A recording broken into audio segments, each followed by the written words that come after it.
Put it on, girl. Let me see it. Put it on, girl. Let me see it. Hey everybody, welcome to Accidentally Informed, the show where we don't promise you'll learn anything, but you just might. I usually mess that up because Erica does that, but Erica, my girl, my co-host, my lovely co-host, is not here today. The travel gods were not kind to her. The weather gods were keeping her grounded, so she is rushing to try to get home. But we miss you, Erica. But guess what? Standing in for Erica, we have my best friend, Annie Alonzo, joining us. Hello, Annie. Hey, girl. What's up, bestie? Hey, what's up, Betty? I'm so happy to be here. Same. And you got to meet and hang out with Erica Kopp for my birthday trip, which was you ladies made it like the best birthday trip ever. It was so fun. And I love that you and Erica bonded. She adores you. And I know you have fond feelings for her as well. Yes, I do. Yes, I do. Love you, Erica. We miss you. Mwah. Yes. And you know what? She'll be back next week, but I know she's bummed because she wanted to be here. But if she gets to her computer before we're off, maybe she'll pop in. We'll see. That would be great. All right. Oh, look at my hair. You said you look Walk of Shameless. I just got it together. Oh, look, we are really doing Walk of Shame BET. Oh my goodness. We had a crazy weekend, like fun-filled, action-packed. I still feel like I'm recovering. Aren't you tired? I didn't get out of bed and take a shower till 4 o'clock.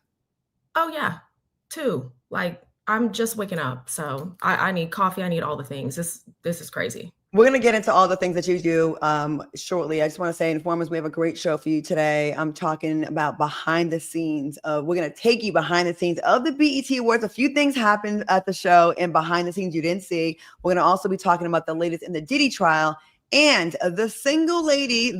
These single ladies are getting some advice from the fairy godbrother dating and relationship coach, Anwar White. He'll join us in the next 30 minutes. So if you have a dating question, please drop a comment and we might have him answer it for you. So let's get into it, okay? Monday night, and your girls were at the BET Awards, and we had a time. A ball was had. A ball was had, if you will. Yes, several. So we got to present because Annie's starring in a movie I have a part in, but Annie is a star of a movie we have coming out called Run. And although her name was left off the announcement, when they read the trailer, they showed the trailer, it was a mistake. The star of the movie Run is here. Annie, I don't understand how it happened. I don't understand. And I was telling my team about it, and they were like, what, Marcus didn't catch it? So look, I'm calling out Marcus Houston right now. Because Marcus Houston is also in our film, and he was the writer. Yes, and the writer, producer. He cast me. Okay, so he's all the things. He's got his hand in every single department. He's reading the prompter, and for whatever reason, leaves my name out. I don't get it, and he never caught it. What say you, Claudia Jordan? Well, Marcus Houston, we're gonna have to fight when we see you because we are family. But family still fight sometimes. And when it happened, I was like, did he not see it? No, that couldn't have happened. Maybe I've had too many drinks because that was definitely happening that day. But He doesn't drink though. But he does. But he wasn't, He was sober, or at least enough. So it's like, it literally makes no sense. It wasn't a good catch. And we will have to fight you, Marcus. So okay. So that was one of the not a low point, but the movie is coming out August 29th. The movie Run is amazing. It's sci-fi. It's a great film. You gotta want Annie. Oh my gosh, she's so good in this. She kills it. And so are you. Look, Claudia, you were very humble about this and saying, oh, I just have a part. No, Claudia really stepped up. She's got a great part in it. We play best friends just like we are in real life. We have great chemistry. But I will say, you in this film really impressed me. There were moments where I was watching, when it was your coverage, and I was like, she is really doing her damn thing. I was very, very, very proud of you. I am very, very proud of you, and was super impressed on the day. So I really can't wait for people to see this because I think this is some of your best work. And it's only just going to get better from here. We've got hopefully another project coming out or that we're going to start in the works pretty soon. Yes. And I'm really excited for people to see you doing what you do best and at an elevated level. Wow. Well, that means a lot coming from you because honestly, you are the lead and you pitched me to be in the movie. And I was like, I can't let her down. I can't be a scrub. I can't do bad acting. I can't do finger guns. I can't do I don't want to come off fake. And I was really like, I can't let her down. But thank you. You're a real actress. Like she's on SWAT on CBS. You can catch her on there as well. She has a little bit of everything. Actually, a lot of everything. So yes. Okay. So that happened. But what were some of the highlights of the BET Awards for you? Well, one, doing carpet with you. I love doing carpets with you, because Claudia knows everybody. She's literally, even though you are still, look at that. And meeting Jasmine, oh my gosh. And you two bonding. I love seeing moments like that where Claudia, you are just, you're talking to everybody, everybody. Everyone's like, Claudia, oh my God, just seeing how you're a fan of people, but people are a fan of you too. It's really great to see your best friend, like everybody love her. So the carpet to start was really great. The show was probably one of the best shows they've ever done, right? Absolutely. So shout out to Jesse Collins. Like him and his production team, they killed that. They were on it. Jesse Collins has elevated the show so much. Yes. And it is just like, I've been to probably 20 BET Awards. And to me, I think this is my favorite. They got through it quickly, but it seemed like all the people that were there, like we were constantly looking at each other like, oh my God. Oh my God. Like it never let down. Like they kept surprising. It's like, oh my God, Mariah Carey is here. Oh my God. Oh my God. It was like, we just kept getting pleasantly surprised throughout the entire show. Yeah. And I will say the Jamie Foxx getting the award and his very emotional speech, he survived a stroke and he really gave credit to the women in his life, Black women, his daughters, his sister, that never let up on him. He told a story about how the doctors were saying his vitals were like way up. It was not good. And his daughter, his youngest daughter, came in with her guitar. She's like, I know what my dad needs. And she played music for him and they saw his levels and nurses were like, wait, what's happening? And they got down to a more manageable level and he got choked up telling the story. It was really a beautiful moment. And his daughter, Corinne, his oldest daughter, shutting stuff down, not letting the media run with this. It was super. It was like, he was really moved when the tribute was happening.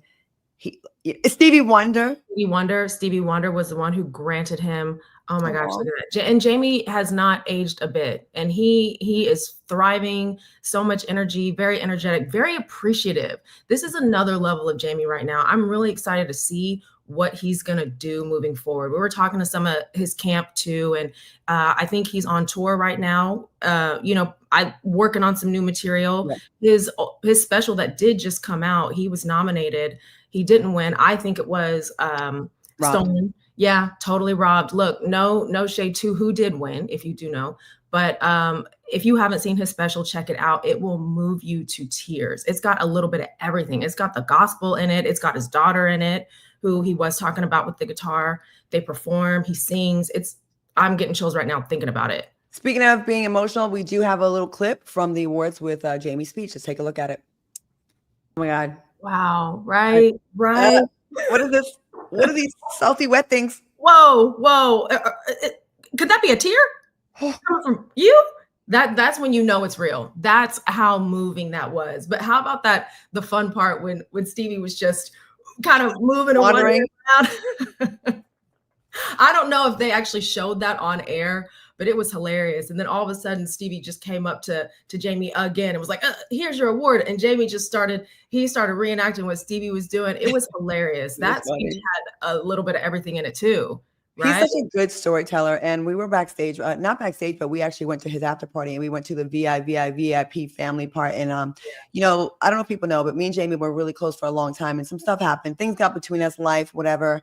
And seeing that he went through this experience and when we saw each other, it felt different. It felt like, listen, life is short. I have love for you, Claudia Jordan. He told me he loved me in front of everybody there. And it was like, I felt very happy that we had that moment and feel like we got us back on track.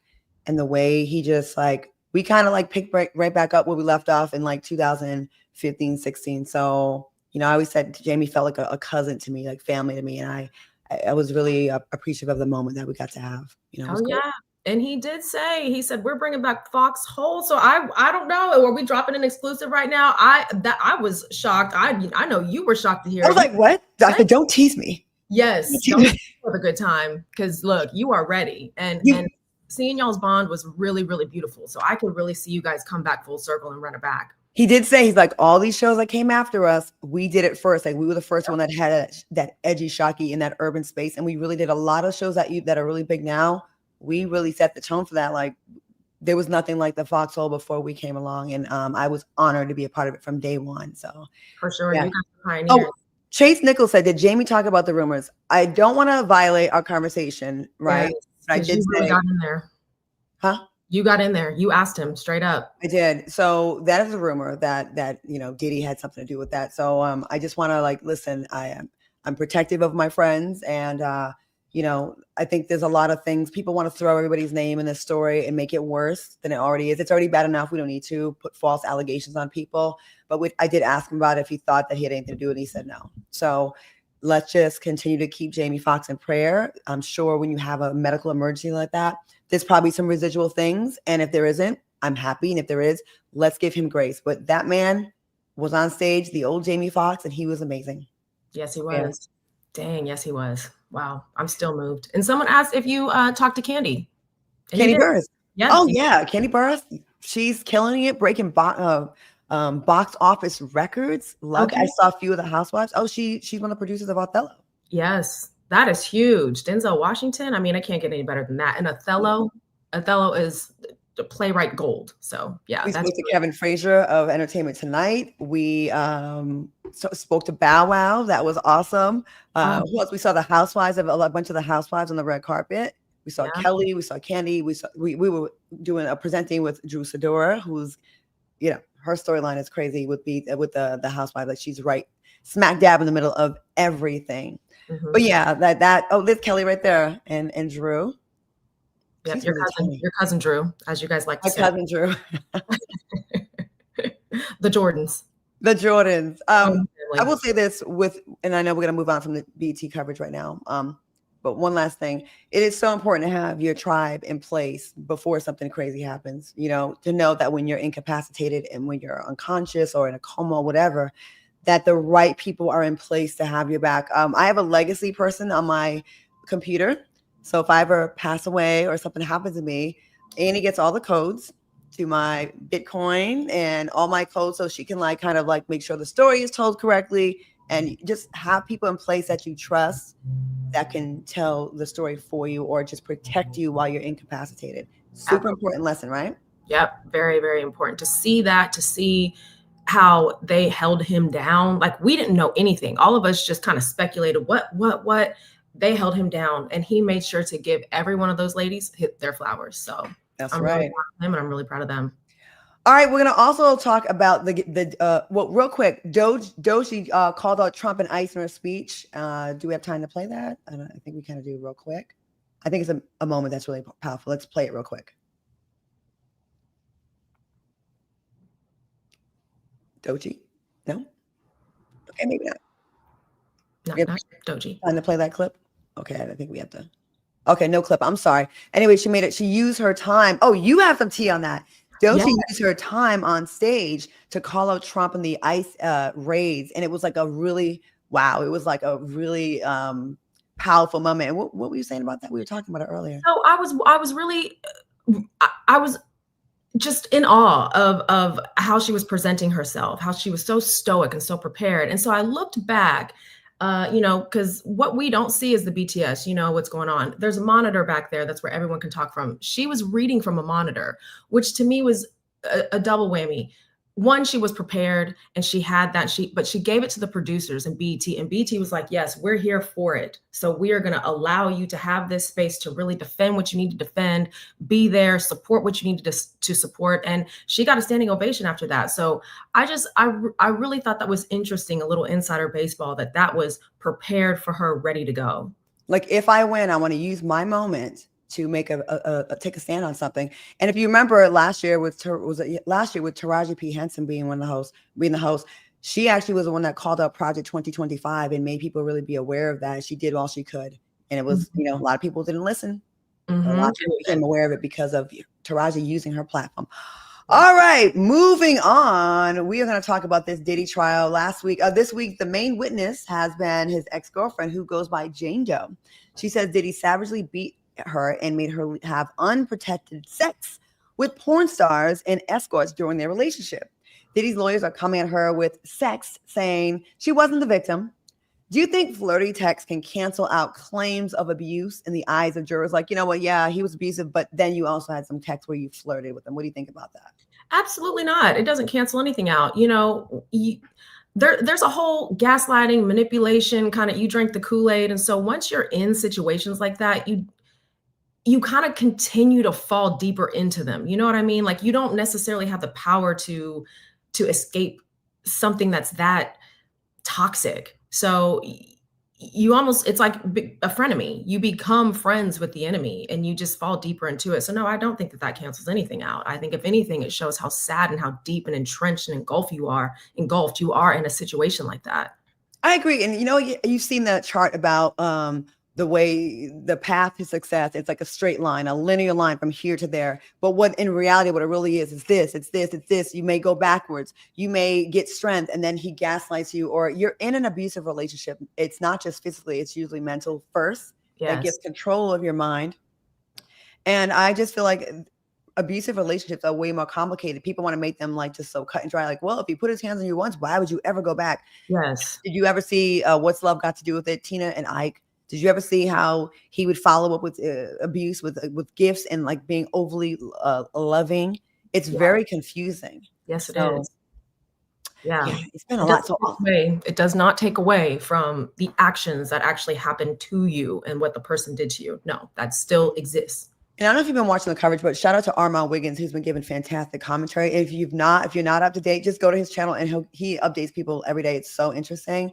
And the things he has to say, he said that she was, she said things that could make her look bad, I guess. But he found her to be very honest, revealing embarrassing things and keeping it really a buck. And he said the way she explains stuff, you can understand how she got to how she made those decisions. Mm-hmm. Another issue that's been happening in the courtroom is Diddy keeps nodding at the jurors and has been threatened by the judge to be kicked from the courtroom if he doesn't stop. First of all, the sketch artist is pissing me off. Right there. Christine, knock it off. Who is in charge? Is this sabotage? Look, I don't even know what you said because I was too busy really analyzing the sketch artist debauchery. What is going on? Her name is Christine, and there's been wild criticism of these sketches. I put them on my page. I'm like, what the hell? What the hell are? She is wilding out. Okay. I know it's fast and it's in the moment, but at this point, we've all seen Diddy's face for about the last 20 years, right? Look, maybe take your time. Maybe just do one sketch per session. I don't know what you call them. An attorney was probably like screaming at me right now, but a sketch per sesh, right? Chill. Take your time.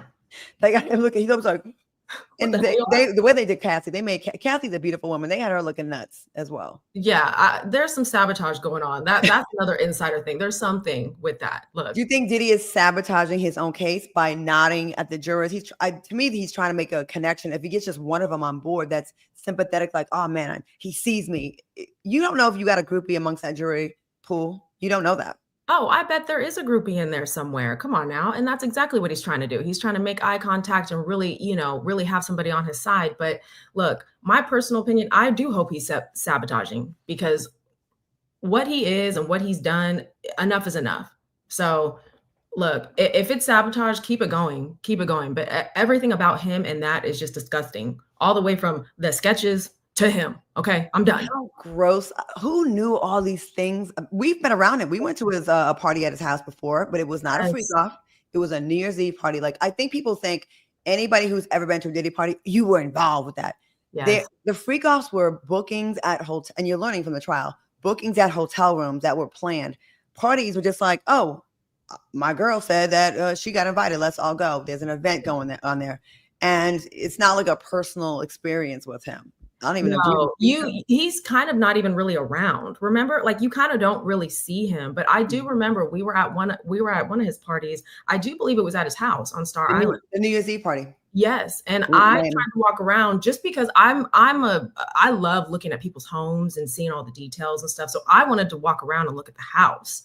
And there was security in certain parts of the hallway, and they were like, do not come back here. And I was like, whoa, okay. We could only be in the backyard. It was only the backyard we were able to be in. The house was off limits, especially certain parts, like the bedrooms. So who knows? All I know is the name P. Diddy has a whole different meaning now. A whole different meaning. P. Diddy. I see why he changed his name to Love. He was trying to cover some stuff up. It's like Diddy loves P. Okay. I see how you frame that. I see what you did there, bestie. Mm. Can I be a lawyer or not? I think you can. I think you just graduated. I think you just graduated. I think you just passed the bar.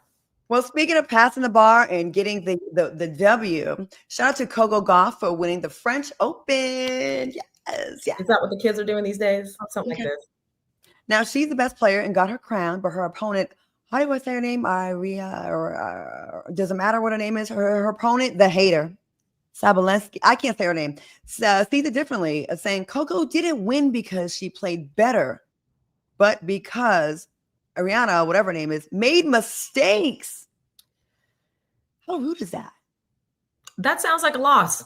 I'm hearing loss all the way. Look, it doesn't matter if you played offense or defense, right or wrong. It doesn't matter whether your offense or your defense was wrong. Either way, that's a loss. You and I, former athletes. If somebody outplays you, or if their defense is off, or if their offense is off, it doesn't matter. You still lost.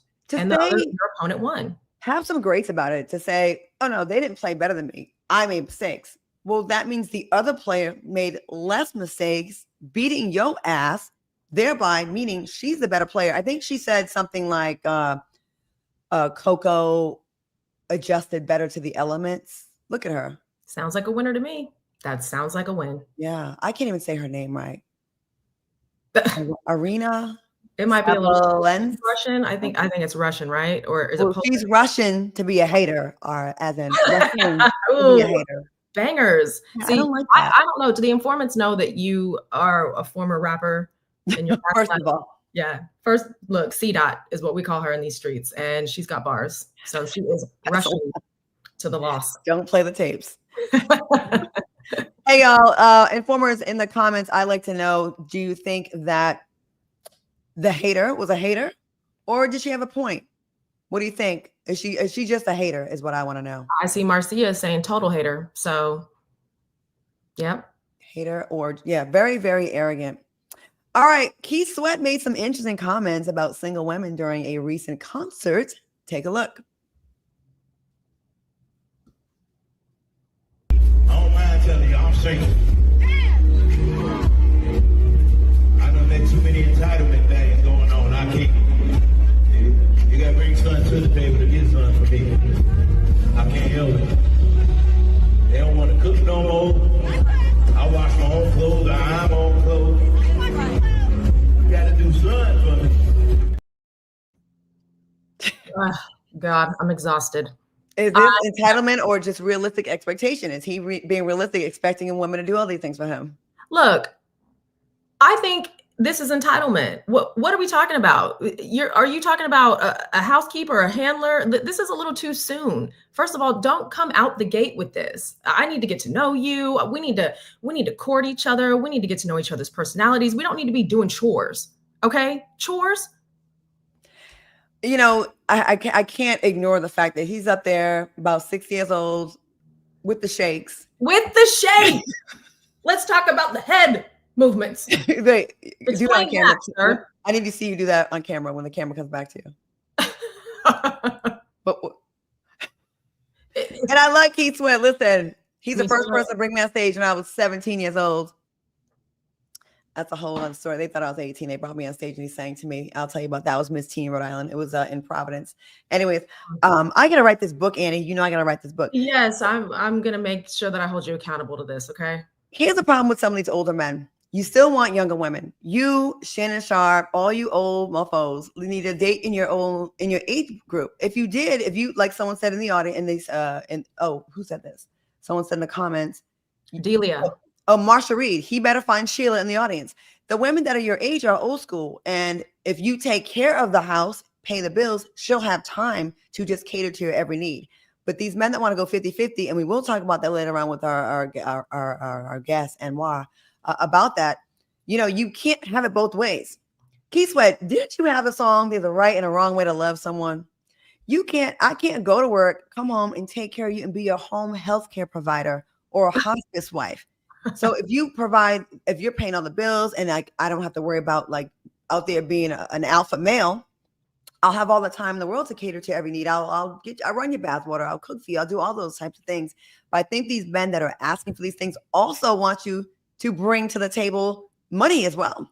Yeah, I mean, after my 9 to 5, I'm tired. You already know how it is when we're on set. 12-hour days to 16-hour days, the hurry up and wait, and any other job in between, right? So now you want me to come home and do laundry? What are we talking about? Also, that's so petty. So she doesn't qualify as a good girlfriend or a good mate, just a good partner in general. If she doesn't do laundry, the cleanest appliance or area in my house is my stove. Do you want to know why? Because I do not cook. I don't need to. Okay. I'm over here trying to break glass ceilings. You should appreciate a woman that is especially a woman of color that is breaking glass ceilings. It's hard to do. And we're over here thriving and achieving and doing all and soaring. And then you want me to come home and do laundry? We're talking about practice. Not game. Not game. Practice. Now, I do think there are some women out there, though. I won't even call them women. I'll call them girls that do have unrealistic expectations. Like they just think being fine and having a fat ass is enough to have everything, the red carpet rolled off them. I'm not talking about those types of women. I think when it comes to those types of women, then Key Sweat totally has a point. But if you are going after those types of women at your age and your success level, I think that you are making a mistake. I think, men are going to start looking at women that are in their, demographic. And I think these 60, 70-year-old men that want to go for these hot girls, these 20, 30-year-olds, and then you're like, oh my God, she doesn't cook, she doesn't clean, she doesn't have the same old school values as you. You should probably date someone from a closer decade than you, and maybe you'll be on a similar page. That's kind of frustrating. Let's turn the tables. Are you doing my laundry? Like, I'm sorry, but I'm not going to have these gender, associations where like women have to do this, but men don't do that. Like, do you also know how to do a load of whites versus colors? Do you know how to cook a 3-course meal, 4-course meal? I'm not doing it. No. You want to say 5? I know it. You didn't want to sound entitled. I know. You caught it. You saw it. See, I can't do it. He catches everything. Yeah, it's like, again, if you're bringing nothing to the table but an aesthetic, then I get why he'd have that point. But at his age, I don't think he should even be entertaining women like that. The women that are in his demo, I think you probably are women that should have had a career by now and have it popping. So, and with your level of wealth that we all contributed to by buying your millions and millions of albums and buying concert tickets to your shows, what's wrong with, the hard work that I put in? I can afford to have a housekeeper. I can afford to have a cook, a chef. What's wrong with that? Yeah. Why do we have to? I feel like in our community, especially with Black folks, we so romanticize struggle love. Like if you didn't struggle with me, then you wasn't with me shooting in the gym, then you somehow don't deserve it. Like it's like you get rewarded when you like stand by a man that cheated on you multiple times, that made you go through, improve yourself over and over and over again. Ain't no one trying to do all that. No, we don't have time for that. We do not have time for that, especially successful women that have other things to do. When you're over here really trying to enhance and push your career forward, I don't have time to be sitting with you while you're over here struggling for the 10th time, or you cheated on me for the 6th time. That's not happening anymore. We're too busy. Booked. Would you take back yeah, you're very booked. Would you take back a cheater? At this stage in the game, no. I equally yoked needs to be with, you like attracts like. If I'm not cheating, you're not cheating. Look, if I cheated and you cheated, I don't know, maybe. And it's a draw. Yeah, then it's a draw. Then maybe we can just, they cancel each other out. But no, I believe in an eye for an eye. Also, don't cheat on me because I will get you back. You will. Get fucked up if you want to. Look, you've been warned. Get fucked up if you want to. That might be is it called the epitaph? The thing on your tombstone. Fucked up to you guys. Yeah, because like I agree with you as well. Like some of these gender roles are just so dated, and like, well, a man's gonna be a man. You're like, oh, so I'm supposed to allow that because he has a penile and I have a vagina, and because of that, I have to feel we both feel heartbreak the same. We both feel heartbreak. So why is my heartbreak less important than your heartbreak, and my ego not as important as your ego? I'm not doing that. I'm very curious what the informants have to say about that too. Do we believe in gender roles? Where are we at with that in 2025? Let us know. Let us know. Where are we? Please.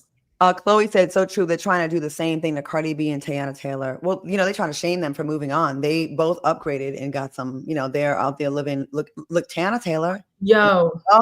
Let's talk about it. We saw them at the BET Awards. Sexy as First of well. all, she performed, she crushed. Love But her. Tiana and her man, I turned to Claudia and was like, that is goals. You guys, I'm getting chills right now. They are the cutest Black couple right now. You know, they are in. I love them, and I don't even know them, and they looked stunning together. And you could just feel like that love and the passion just oozing from them. Oh, there's passion. There's a picture of them where he's like kissing her and he's like has her like this, but it's not like a. Yeah, It's like it was like a little primal. Yes. Yeah. A little choke me, daddy, but don't hurt me. You know what I mean? Yeah. Yeah. Like do it, but don't do it. But right. Like yes, but no. Yeah. Yeah. A little yes, no. When I say no, I really mean yes. But not like in. But you can tell they get it. So look, I am here for it. I love. You like being choked, Annie? You know, it's a yes and no. It's like also don't choke me and don't touch me. But hello, even though I said don't touch me. You know, it's one of those. So you're a fan of the mixed messages, right? I think that's my mixed side. What about you?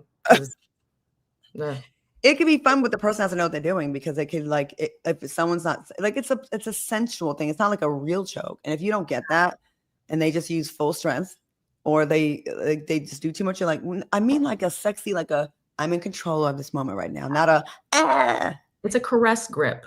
Caress grip. That might be a nice little caress grip. Informers. Who likes to be choked? Choke me till I'm woozy. What? Delia, girl. Choke me till I'm woozy. Just don't kill me. Wow. Okay. So you want to go, that's a little full throttle for me. And Ryan Edwards Strickland, is that minister? Says, if cheated on, I'm out. No ifs, ands, or buts about it. Peace. I like that. Boundaries. You got to know. Oh, I don't know if we have time to talk about Halle Bailey and DDG. You know, didn't he try to file a restraining order on her? Did he really? Like, he's just being petty right now. I just think that he's worried about the court of public opinion. That's what I think.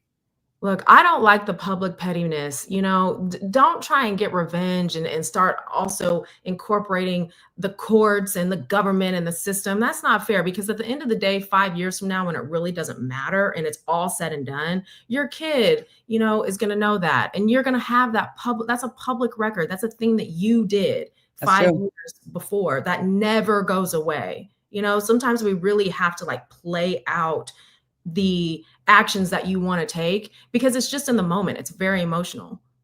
Well, speaking of emotional, listen, we're going to move on to this next part of the show that we've been waiting for a long time. You are listening to Accidentally Informed.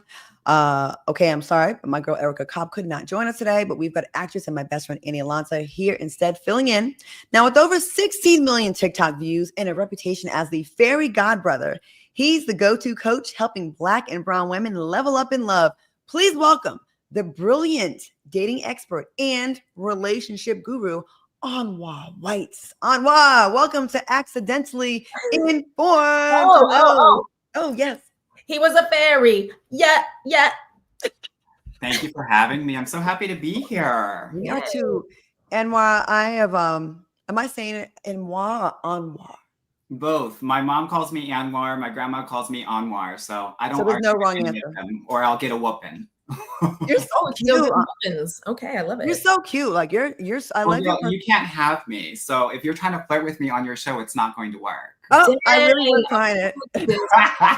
Shut down, if you will. He put up his boundaries immediately. No, but you are like, I think, and not just your physical, but I just think your personality, the way you deliver your advice, it's super, like, it's warm. It's not, you don't make me feel bad if I'm doing some of the stuff that you're against. And I love that about you. So, okay, let's just jump right into it. Annie and I are both single. Let's do it. I want to help. I'm here to inform. Oh my goodness. Well, we got a lot of questions. So inform us. Okay. Let's not beat around the bush here. How can you tell if a guy is good in bed from the first date? Well, y'all were already talking about choking. So we definitely have to get into how can we figure out if he's good in bed? So I came here because I wanted to give y'all the tea, even if it's a little bit messy. So I always say, and this sounds really bad, but it's been my experience. I've been a dating coach for 15 years. If he is like a messy eater, then he will be a messy eater, if you know what I mean. So some of the girls who are a little bit snobby, you know, if you don't, use the right fork, they get a little bit up in arms, but please know he's doing what he needs to do. I would also say someone who is who takes you on cheap dates. Usually the poor man's have the best D. They do. Oh my So God. don't get caught up, ladies. Please don't. So if he's taking you on, you know, a walking date, then you might not be walking tomorrow. Why is the My good pearls. why is the good peen always attached to a struggle guy? Is it because that's all they have? You know, God is a funny God. God is an ironic God, you know? And so those who have it might not have it in other areas. You know, if they're not working all day, they'll have the energy to go 3, 4, 5 rounds. So, you know, that's just kind of what it is. That is very poignant. That makes a lot of sense. So you would suggest a guy that does have what we call, I don't like the term 9 to 5. We need to actually make something else up because not all of us work these like this 8-hour day. But anyway, you would suggest a guy that is, or a person, a mate that actually has a job, consistently works, you know, because otherwise if we do see the unemployed person, we know the D is good, but that checking, that's about it. Well, I think it's really important for us to really look at the totality here. I think a lot of us are looking at, some of us are looking at pure financial, some of us are looking at just physical, right? But there's like also the intellectual and emotional. So that's one of the things that I try to teach Black and brown women because, you know, just focusing on one of those things will put you in a very precarious and even dangerous situation. So definitely want to be looking at the totality. Annie and I have been talking a lot about this lately about, you know, we're both successful women and it's known, like we're publicly successful, right? So it's not no hiding it. We can't downplay and be like, oh no, I don't really have it going on. They already done seen the cars or the movies or whatever, they know, right? So that sometimes make you a target. I've been finding later on in life, it makes you more of a repellent that men were almost getting punished for being successful. Like, well, you don't need a man, so you good. I'm not even going to try to bother. Or you got it, big money. Can't stand that. And it seems like I have a lot of friends in my circle that are really successful women that men are getting turned off by feeling like I can't compete. I saw her house. And these are women that are not even looking for a wealthy man. They just want a man that's secure that they're doing their thing, you know? Yeah, I think it's very difficult. I mean, that's who I work with primarily, right? High achieving Black and brown women that are doing the damn thing. And the difference between men and women is like when men do really well, they have their pool increases. But when women, specifically women of color, do well, their pool really decreases, right? And it's unfair. It's unfair when you got a lot going on, but most individuals who you want to date won't be able to compare, right? Or at least take care of you. And so that's their problem at the end of the day. You know, one of the things, and I work with a lot of people that are in the public eye, and I do it confidentially and very cute. But one of the things that I think is very important, and that what I tell them is, and I want to tell y'all this as well, you're going to have to step outside of your industry. If you want to date, you're going to have to step outside of your industry, because if you don't, a man will always compete with you. Right? I don't want to date in my industry. Yeah, I don't either. But we find ourselves obviously where, you know, when you're surrounded by your lifestyle, right? And so what do you suggest to do to really step outside of that comfort zone? Like, whether I like it or not, I need to be on set. So, you know, it's producers, it's writers, it's actors, it's cast, it's crew. Those are the people that I'm most of the time surrounded by, you know, even in. Yeah, I understand that. So I was thinking about this before I came on. And so one of the things that I would say, and that I say to individuals that are in a similar boat as you all, is I want you to go to a lot of philanthropic events, galas, fundraisers, and some of them might be connected to the entertainment industry. Some of them won't. But the men that are there, they're not focused on trying to compete with you generally. They generally will have their own situation going on. So that's one area that I want y'all to go to and really focus on, okay? The other, art exhibitions, like VIP, charity, golf, things where, because here's the thing, when you got a lot going on and you are ambitious and you're trying to, as you said, right, break glass ceilings, you're going to need someone who has a bit more time on their hands to be able to support you, right? Emotionally, with time. A lot of us actually are looking for our clone and not our complement. So a lot of us will be looking for very ambitious men. But when you're looking for an ambitious man, his ambitions will be number one. He will be number two. And either you or his mama will be number three. So it's a recipe for disaster. So you want someone who has the time and the resources to go to such events, right? So that you know that he has a bit of wealth and he has time. And I think that's what you all need more than anything else. Also, alumni networks. Okay, this is all very helpful. I'm curious to know also what the gang thinks in the chat. So you guys please ask questions as well. It does look like we have a question. Before we get to that, I do have a question of my own. What is your take? What's your theory on you can read their face? You can read a man's face and it tells you what?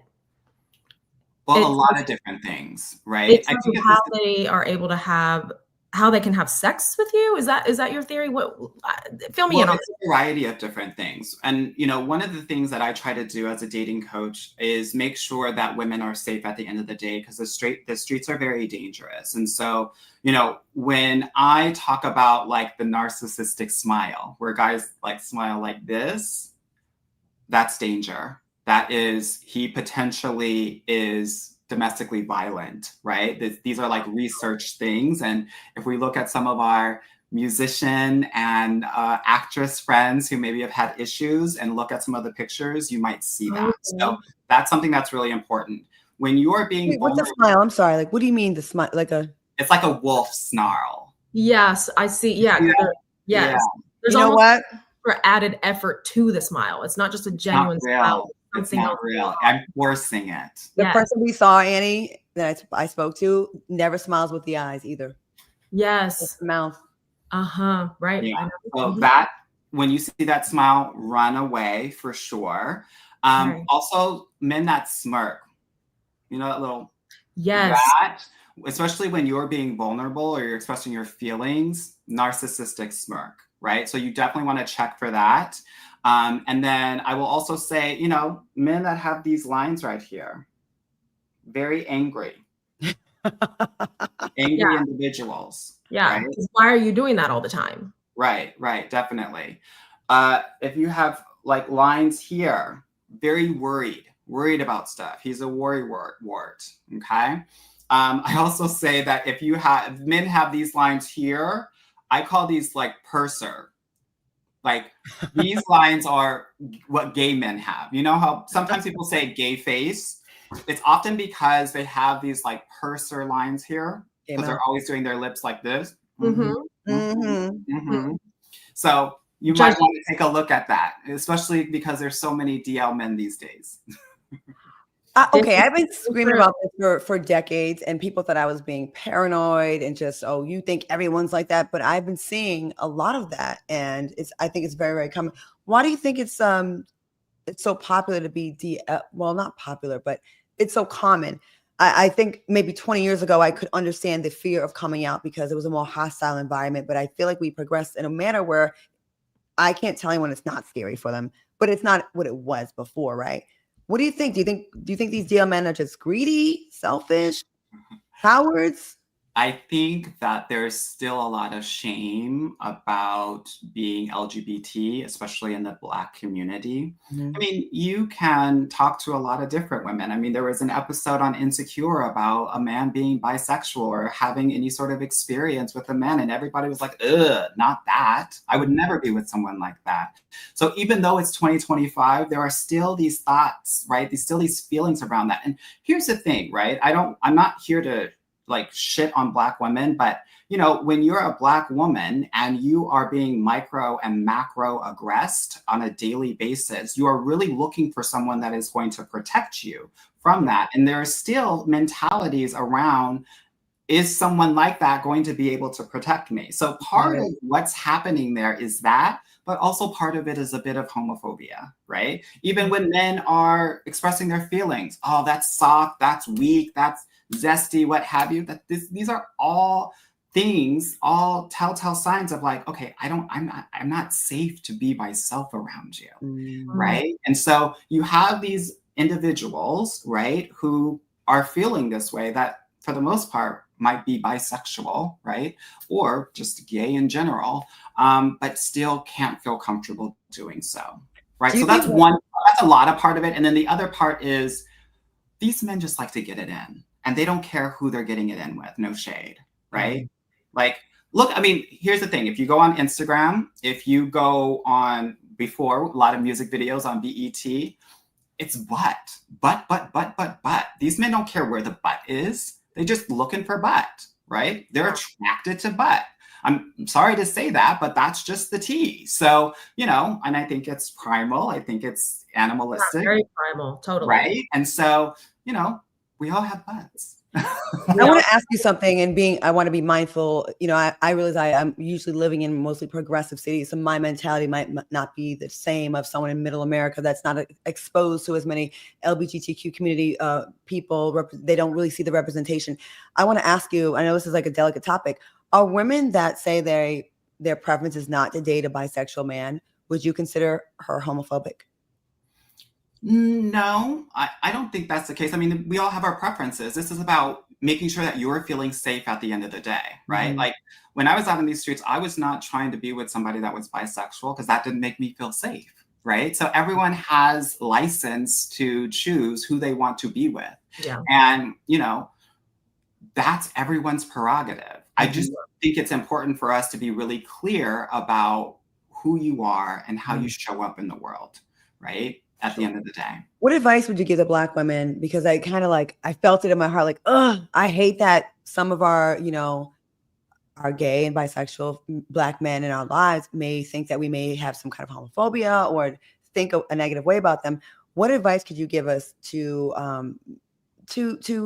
don't know, not come off that way and to be more sensitive? Because I feel like that allyship is something that I feel like needs to be protected. A lot of times in very toxic male environments in their families, a lot of my gay friends felt like they couldn't come out. And a lot of times it would be a sister, a cousin, you know, their mom that would be the one that would support. So to hear that we've kind of gotten away from that in some regards, I don't want that. So like, how can we show it better for the community? Well, I think that Black women specifically are the biggest cheerleaders and supporters in the world for most individuals. So I don't think that there's much for you all to do. Okay. I will say, though, that continuing to share and be supportive outside of intimate relationships, I think will be really helpful, right? And I think that having a different mindset around how someone can protect you in a relationship is going to be really important as well. There's various forms of protection and safety in a relationship.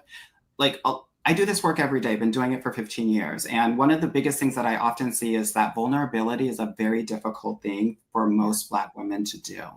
And so we've been taught, socialized, conditioned to think that being vulnerable is weak, right? This is a community issue. It's not just like a Black woman issue, right? And so part of this is don't be afraid to be vulnerable. Don't be afraid to, you know, even talk about you. And also sex is also a bit taboo as well. So I love the fact that y'all were talking about being choked, right? But continuing to have those sorts of conversations about like, oh, I might want to explore some dom sub stuff or whatever it may be, put it on the table, put it on the floor so that we can talk about, well, what are you into? What are you into? Without shame, with openness. What is your take on gender roles? You know, we were just talking about that with the Keith Sweat thing and him saying, you know, I want a woman that's, you know, going to cook and clean for me and all of that. What is your take when it really comes to two people that are exploring each other, man, woman, gender roles? What do you think about that dating wise? I don't think about it. I think about dating in terms of masculine and feminine energy. Okay. Right? And it's not about gender because most of the women I talk to are in their masculine energy, right? Yes. And the thing about it and what makes dating so tricky these days is that, you know, we all have masculine and feminine parts to ourselves. And so the thing that makes it tricky is that the mix is a little bit different, right? Maybe in the 50s and 60s, the men were 90% masculine and 10% feminine, and the women were 80% feminine and 20% masculine. Now people are 60-40, 50-50, 70-30, and it makes it really hard for you to find your complement, because your relationships are about finding your complement, the yin to your yang. So that's why when I'm telling you all, don't go for people in your industry that are trying to climb, that you need someone that's going to be able to complement you, to be able to support you as you break the glass ceiling. That's what I mean, right? That we have to be looking for the complement. And so I feel bad for like individuals like Keith Sweat, because he's in, I think that's a special situation where you're in the public light and people already think that you have a lot of money. You will attract people that are going to try to take. So his experience is probably significantly different than your everyday Joe on the street. But I still think, right, that men often do experience this. The tricky part of dating is that traditionally men brought money home, but and women kind of supported them as they brought the money home. And unfortunately, what is happening, and this is very specific for the Black community, is that when you tease out the data, single Black women make more than single Black men. This is the only racial group where this happens. And so when I'm making more money, but you want me to do this excess labor, and then you also want me to let you lead, the math isn't mathing. That's right? a good point. Yeah. Yes. So this is why I always tell ladies that I want you to date everybody. When you date everybody, you 7x your chances of finding love. I get a lot of shit about that on the internet, about me, trying to kill off the Black race. But I'm really not, I'm not like about Black love. I'm really about making sure that Black women find love. And I don't care what package that comes in at the end of the day. I love it. We have a comment from Christine R. A question. She says, I feel like, she said, okay, if I feel like a man is out of my league, but he makes a pass at me, how do I go into that without looking like an insecure person? I am in that situation. So I guess the question I would have is, like, when she says out of her league, does that mean that she thinks that he's better than her? Because a lot of women will actually put a lot of men on a pedestal. It's like, when you're in high school and you're the freshman girl and like that senior varsity quarterback, a lot of women will do that because they haven't found their internal strength and power as a woman, right? Like, one of the things that I think is very important for every woman to know is that it starts and it ends with you. There are men go to war for women, right? Like, that's the amount of power that you have. And unfortunately, because most women, specifically Black and brown women, are not taught how to date, they don't understand their own power. So I always tell women to like reshape their mindset around this. Like, I think it's important for us not to pedestalize men. I actually think when you're doing this, I want you to think about these men, and it sounds really bad, but I think it's really helpful for a reframe. Like your cousin or your nephew that you don't give any time to, and that you think, boy, you're crazy. Like, I can't take you seriously. Yep. That's the sort of energy that you need to be bringing to these men. Don't think of these men as your daddy. Right. And a lot of women are doing that and then getting into this little girl, little daughter energy that doesn't serve you, because men are looking for queens. They're not looking for daughters. Right. Just like we're not looking to be the mom. We're looking to be looked at as the queen. We almost need to have that go home Roger energy. Remember, from Sister, speaking of Marcus Houston, and running. And men like that. They love banter. They love flirt. And unfortunately, a lot of ladies out there don't know how to do all of that. I am very curious what she did mean by that in terms of, he's out of my league. It is like, is that that's a mental, that starts with you. I think she means financially. Okay, so if it is financially, still, like he's making a lot of money and she's not making any money. Yeah, sure. Let's frame it that way. And while we're waiting for her to respond, I want to say this. I remember dating someone that was like, had all the things, like physically handsome, great in bed, all that. And it was a fun time. He was great. But like in the beginning, I'm down to ride with you to get through some things, but it just took a long time. I'm like, okay, I'm over here progressing, moving forward. And my sex drive started to go by the wayside. And we had a conversation about it, and I had to tell him, I'm starting to feel like your mom. And I'm like, so I could either be one or the other. I could be your mom and help you and like give you money and help you out with your dreams, or I can be this sexy woman to you. But like where we are right now, I don't feel safe to be a freak with you. I don't feel safe I don't feel like I'm with a man. I feel like I'm with my son. And Yeah, I you don't want feel that. turned on. You It's don't not, feel it's turned hard to on. be, and as fine as he was and everything physically was there, it just was like so tough. I find that happens a lot. It does. Like I said before, there is an income gap and there's a huge education gap between Black women and Black men. And so that's going to make dating more and more complicated as the years go by. Dating is the most complicated it's ever been. It's going to get even more complicated because of this dynamic, unfortunately. This is why I'm saying you need to date everybody, right? I don't care what package it comes in. I just want to make sure that you're feeling safe and you're feeling like the queen that you are at the end of the day. And Christine is saying that she did mean more educated and has more money. So in terms of, you know, her feeling a little outnumbered, what would your advice be with that? If yeah, he is more educated, he's got fancier friends than her, what would you say? I want to say this with love and respect. She's going to have to level up. There we go. She's going to have to level up. And I'm not just saying get more money. I'm not saying get prettier. I'm saying I need you to have a different self-concept about yourself. I want you to go into the room and not think that people are better than you or worse than you. And just be in your own world, right? The way that people get obsessed with you is when you're obsessed with yourself. And if you're asking this question, I don't think that you're obsessed with yourself enough. That's what I would say. Yeah, that's great. Yeah, because if you're not obsessed with yourself yet, now you're seeking that validation from other people, and it looks very desperate and it comes across weak, and people notice that immediately, and it's not attractive. She said he's a high-powered lawyer. Oh, that would probably be tough anyways. Yeah, girl, don't get with the lawyer, girl. They just want to argue with you. You don't want to play the debate club. That's lame. Oh, we have so many more questions. I would love to extend an invitation to have you back. Like there's so many women here that are like, you're preaching. We need this. And men are really loving what you're saying. Tamara B says he is preaching. Confidence is king. We have a lot of people that are here for your commentary and your advice. So thank you so much. Annie and I'm only dating if I need to be fixed up or introduced, or I have to have someone screen for me because I clearly am not good at it.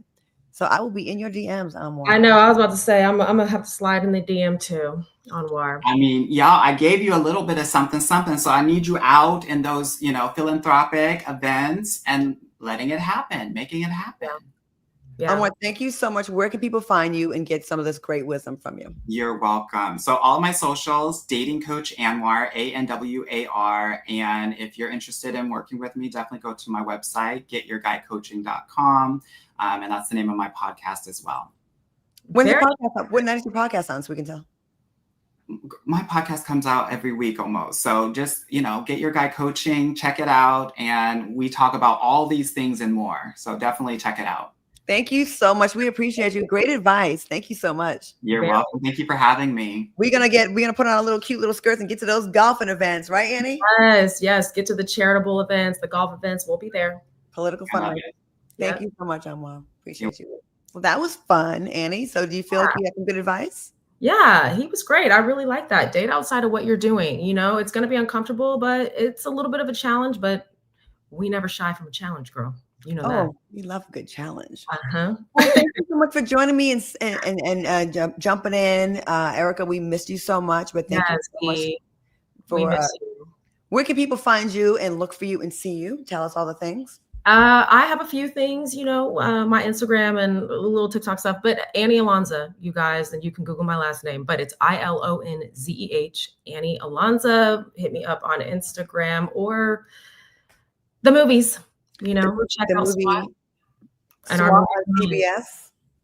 Yeah, SWAT is on CBS. It's also streaming on Paramount Plus, season 8. And we're really excited about Run coming out. So that's August 29th. You guys check it out. It's one for the books, I think. And you have a ton of other really great movies on Tubi as well. And you've worked with everyone. Annie Lanza, Bessie, thanks for stepping up. We appreciate this. This was fun. I'm going to call you later. We're going to talk about getting to some of these events and find our kings over there, okay, that are not intimidated by a strong girl. Make sure you check out Accidentally Informed every week and follow us all on social media. Erica will be back with us next week, of course. And until next time, I don't have a sign off. Bye. We'll see you next time. Ciao. Put it on, girl. Let me see it. Put it on, girl. Let me see it.